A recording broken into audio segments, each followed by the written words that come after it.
Sabe aquela mania que a gente tem de tentar organizar tudo? Roupas, e-mails, até os nossos pensamentos. A gente adora colocar as coisas em caixinhas. Mas e quando a gente tenta fazer isso com Deus?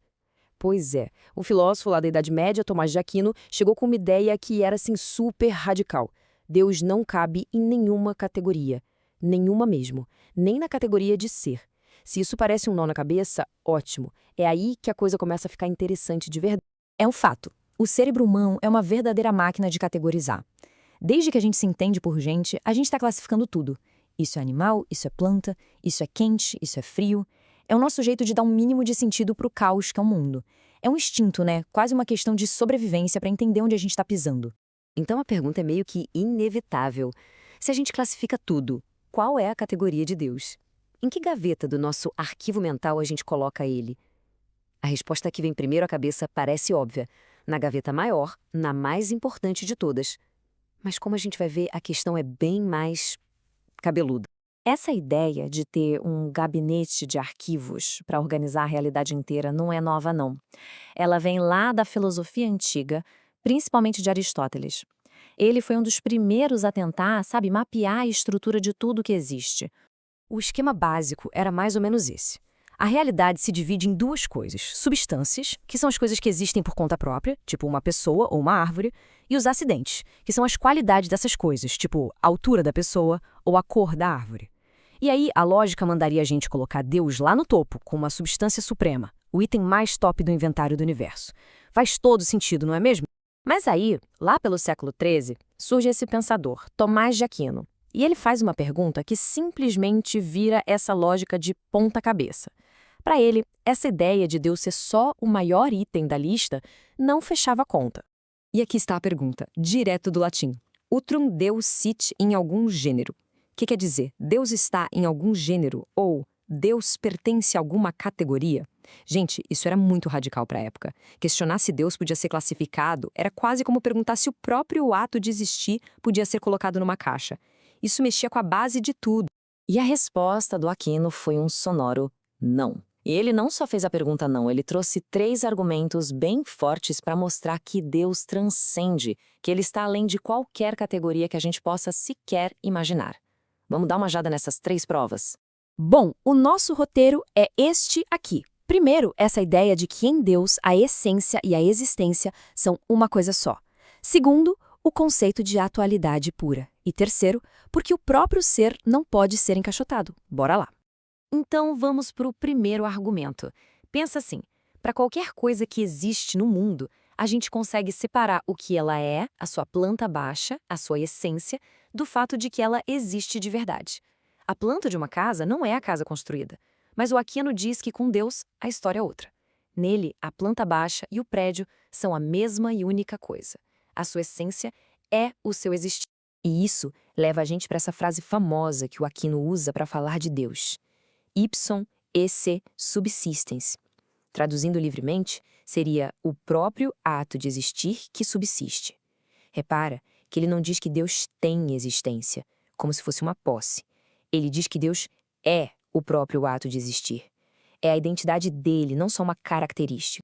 Agora o segundo argumento. Atualidade pura ou actos puros. As coisas que a gente conhece e categoriza, todas elas têm um potencial. Um filhotinho tem o potencial de virar um cachorro adulto. Uma semente, o potencial de virar uma árvore. Mas Deus, segundo Aquino, é ato puro. Não existe potencial nele. Ele já é, de forma absoluta, tudo o que ele pode ser. E se não tem potencial, não dá para limitar ele a uma categoria, porque categorias sempre implicam impossibilidades futuras. O terceiro argumento é o que dá um nó na cabeça. Mas vamos lá. Pensa na categoria vermelho. Para ela fazer sentido, a gente precisa de coisas que não são vermelhas, tipo azul, verde. Uma categoria sempre precisa de algo fora dela para se definir. Agora, pensa na categoria ser, ou existência. O que está fora do ser? A única coisa é o não ser, o nada. E o nada? Bom, o nada não pode definir coisa alguma. Por isso, o ser em si não pode ser só mais uma categoria. E essa pergunta nos leva direto para o pulo do gato de toda essa análise. Se Deus não é um item no nosso grande inventário do universo, nem mesmo o item principal, então, o que ele é?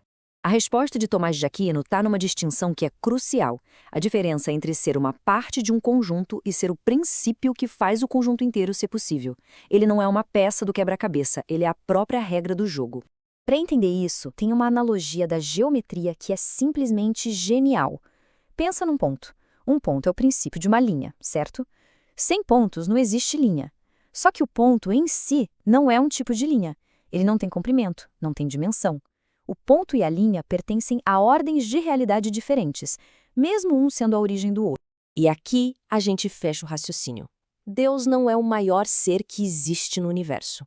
Ele é o princípio, a fonte transcendente que torna possível a existência de qualquer ser. Assim como o ponto está para a linha, Deus é a condição para que a própria existência exista, sem que ele mesmo seja um item dentro dela. Tá, tudo isso pode parecer uma viagem filosófica muito abstrata, mas as consequências dessa ideia são, na verdade, gigantescas. Então, por que esse conceito de um Deus que não pode ser categorizado realmente importa? Bom, primeiro, isso deixa bem clara a distinção: Deus e universo não são a mesma coisa. O pintor não é a pintura. Segundo, abre espaço filosófico para a ideia da criação a partir do nada. Afinal, só algo que está fora de todas as categorias poderia criar as próprias categorias. E terceiro, nos ensina uma baita lição de humildade. A nossa linguagem sobre Deus vai ser sempre uma aproximação, uma analogia. Porque as nossas palavras nascem num mundo de caixinhas que simplesmente não se aplicam a ele. Essa frase do próprio Tomás de Aquino resume tudo de forma perfeita. Deus não está na categoria substância, nem mesmo no topo dela. Ele está num nível de realidade muito mais fundamental, acima de toda e qualquer substância. E vamos terminar com uma pergunta para a gente ficar pensando. Se Deus não é um objeto dentro do universo, mas a própria condição que permite que o universo exista, o que isso muda na forma como a gente enxerga tudo ao nosso redor? A existência de cada estrela, cada pessoa, cada folha de árvore. Fica aí a reflexão.